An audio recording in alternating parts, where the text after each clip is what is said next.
It's been like snowing nonstop all week. Today's Friday, but it's like it was snowing all day. I wish I could show you what the outside looks like. Maybe I'm going to take my camera and show you guys. Hold on a minute. I'm going to take my camera and show you guys. Can you see it? Like, I don't know if you can see it or not, because obviously I'm like showing it through my window, but there's like a legit blizzard out there. All right, guys, do you see like this freaking thing right here? I have like one of my pimple bandage. Is that what it's called? I don't even know if that's what it's called, but like I have a freaking sit right here. And I'll put like one of those pimple bandage on it. It works really great though. It does. But that's just an FYI in case you're wondering like what the fuck she has on her face. This is what I have on my face. Anyway, I'm probably going to have to edit some of this stuff out. Anyway, okay. We are talking Real Housewife of Salt Lake City Season 2, Episode 13, all the way up to the reunion. Season 2, a lot of like stuff that Jen Shah said, it did not age well. Her proclaimed innocence, how she kept confessing it. I don't know. I guess like what was very surprising to me was there was an episode where Coach and Jen are sitting there and they're talking about downsizing their house.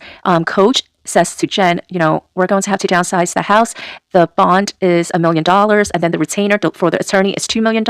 And they're like, and he was just like, babe, we're just gonna have to go to a smaller house. And Jen, you know, she was like kind of going on her whole spiel about how she's innocent and everything. And Coach says, I believe you, babe. I believe you. And it's just like, I mean, I felt that was very authentic. I felt like when Coach was saying to Jen, I believe you, is because I felt like Jen was trying to convince Coach as much as she was trying to convince the Bravo audience. And I know people have been saying that like, oh, Coach had to know because, and they always reference this text message that Jen has sent to her partner. I mean, she called him an assistant, but he was really more of a partner. They always reference this text message that Stu and Jen had exchanged with each other, and it's because they had an FTC hearing coming up, and Jen has messaged or replied to Stu saying, well, let me ask Coach how we should answer this. But I didn't take that as Coach knowing what the hell the two of them were up to. I took it as because Coach is a lawyer that Jen is going to ask her husband for some legal advice. Not that she was sitting there and saying to him, hey, you know, this is what's up and blah, blah, blah. Like, if anything, she was probably asking hypothetical questions. And it's just the fact to me that Coach wasn't even there for Jen's father's funeral. That was why she was like so angry. She has so much resentment for him. And I feel like if your husband is not even there for your father's funeral, I doubt that he is like, you know, doing Mickey Mouse business with her. I mean, he's on the road all the time. But also, I feel like they were investigating for 10 years and they had everybody. They had Stu. Stu was their big whale. Stu was their big fish. When you plead out, part of your plea deal is you need to tell us everything. They're going to want everybody who's connected. If Coach knew, they would have indicted him also. I mean, that would have been the number one question that they would have wanted to know from Stu if Coach was a part of this or if he knew. So that's that. I want to talk about Jenny. I don't know. Like, I know, like, Jenny, like, in one of her confessionals, Jenny said that she grew up in Long Beach. I don't know. Like, I'm not from the West Coast. I'm not from California. So I don't know, like, how Long Beach is. Like, is Long Beach considered, like, okay, so I'm from New York City, right? So it's, like, kind of, like, the way she said, I'm from Long Beach, I took it as, like, when people say, I'm from the Bronx. I said Jenny didn't make a good housewife. And I already explained why and everything. But also, it was, like, I had said that Jenny, it seemed like, I understood that Jenny probably felt very angry at Mary because Mary was very racist to her and very insulting, very dismissive, and she was just like a bitch to Jenny. And it doesn't really jive with Mary, who claims to be a woman of God. Like, a woman of God wouldn't act the way you do. So it's like, yeah, Mary, you're fucking, like, your church is a cult. Because I don't know any, like, woman of God that acts the way Mary acts. So it's like, what kind of fucking church are you running, Mary? But I felt like Jenny was very angry that she felt so insulted and dismissed by Mary that like she was just taking her anger out. But because she does have a very heavy accent, it comes off it doesn't land, not that it doesn't land well, because I don't want to say that, oh, just because she has a heavy accent that she can't be loud and she can't be aggressive and she can't be in your face. She could be all of that. But it's like, I feel like it comes off on the TV screen as inauthentic. And look, that might be a stereotype. I'm trying to say it PC. I don't know how to say it PC, but look, from one Asian person to another Asian person, I'm going to try to explain it the best way I can. Again, I'm going to use Heather Thompson from RHONY. I legit did not know who the fuck she was until I saw a picture of her. And then I remember she was like the white lady that kept on going, holla, mama, holla, what's up, mama, holla. And it was like she was saying it to a bunch of middle-aged white women. So it was like it didn't land well because here was this white-ass woman saying it to a bunch of like white-ass women in their 50s. So it was like, okay, okay. And I had also used a reference that it would have been like Melania Trump if she was a Real Housewives of Atlanta cast member. She's this white woman with a very heavy accent. And it would be like if she was, you know, getting into it with like the ladies over at Atlanta, the Real Housewives of Atlanta. You know what I'm saying? So it's like, I'm sure her emotions and what she was feeling was valid and it was legit. I'm not saying it wasn't. I'm not saying that, you know, whatever. The whole thing with Mary and Jenny, though, I kind of feel like I said, you know, with Mary, I feel like, okay, at the end of the day, the bottom line is that Bravo as a network is a company and they care about ratings. That is how they get their money. They get their money through advertisement, through sponsorships, through, you know, whatever. So it's like, they didn't have Jen Shah, they didn't have Coach, and they didn't know how Monica Garcia was going to do.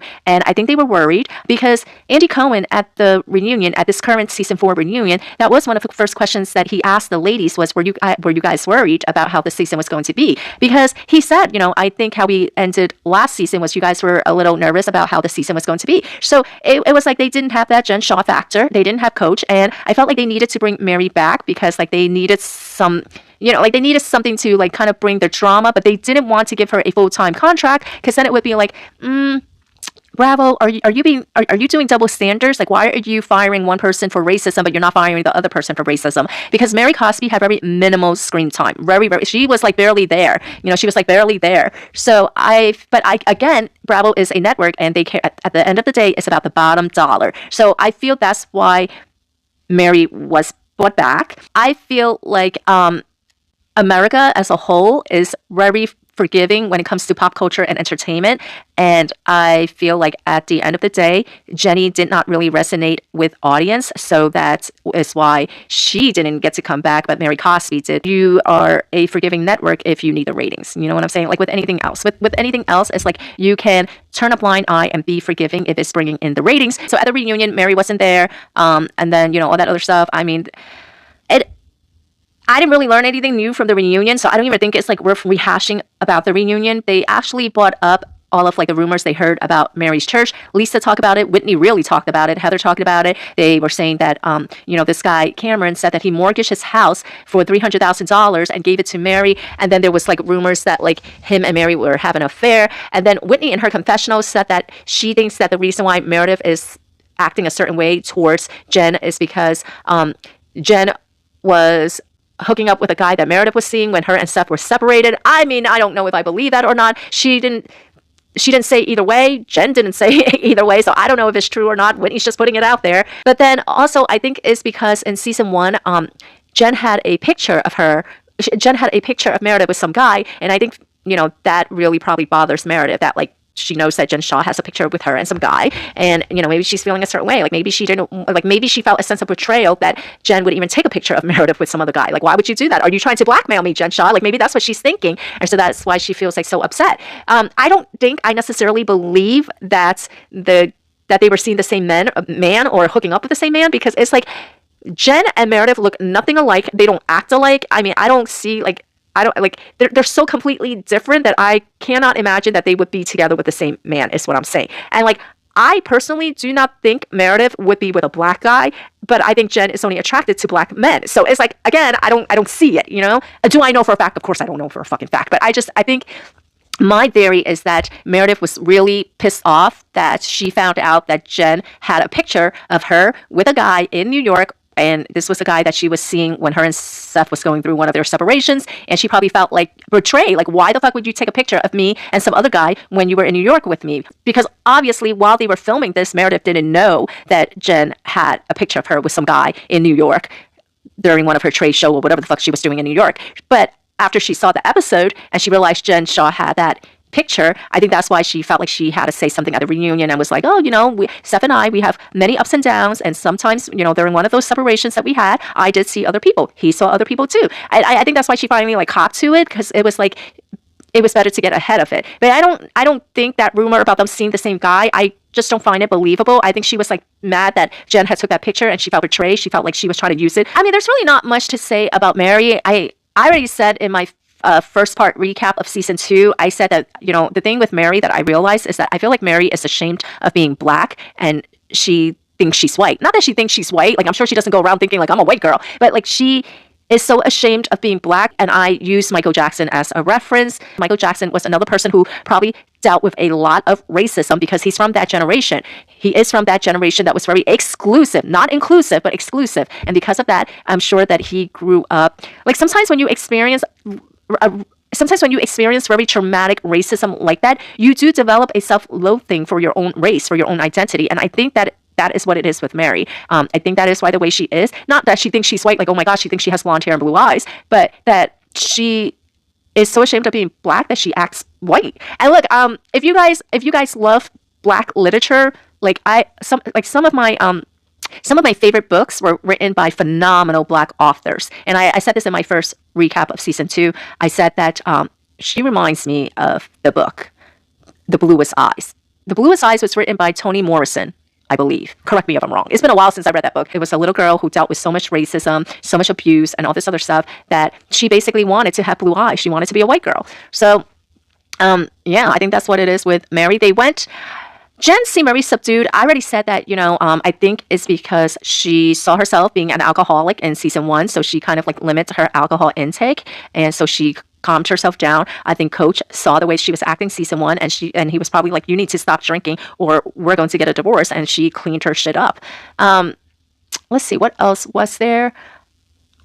I don't know. I felt like that was wrong for Jen to put pressure on Lisa, because in the Sprinter van, Jen was like, you're signing off for your friend. You need to address, but it's like Meredith is a grown ass woman. Like, why? How would Lisa be able to like Lisa can't tell her friend to do anything. Lisa can't tell anybody to do anything. So it's like, I don't understand why Jen was putting so much pressure on Meredith that, if she had a problem with Meredith, like, why was she taking out her anger on Lisa? So I didn't understand that, but I did feel like Jen was purposely taking her anger out on Lisa. And maybe she was just doing it because Lisa was there and she couldn't take her anger out on Meredith. But I will say this, though. Meredith did not back down. When they were in Zion, Jen got in Meredith's face, and Meredith did not back down. She did not run away. Like, Jen was like standing over her. She was like so close to her face, and Meredith was like basically screaming back at her. She did not like run away. So I felt like that was great. I think Jen knows that, like, if it came down to it, Meredith would probably like go head to head with her or toe to toe with her. And then Meredith, she like lost her shit the next morning because she was like bugging the fuck out that there was questions about whether or not she even had her father's memorial.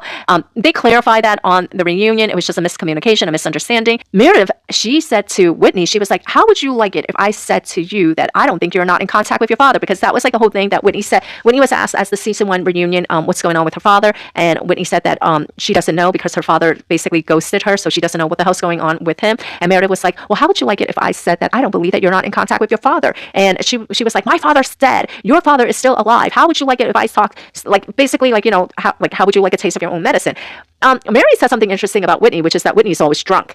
I do think Whitney's always drunk, but it's just like, liquid courage. I don't think when Whitney gets drunk, I don't think she acts the way that Jen acts when she gets drunk, because Jen, when she gets drunk, she's very aggressive. She's a mean drunk. I feel like Whitney, when she gets drunk, she gets like very sexual, and she's just like a good time girl, I guess, when she's drunk.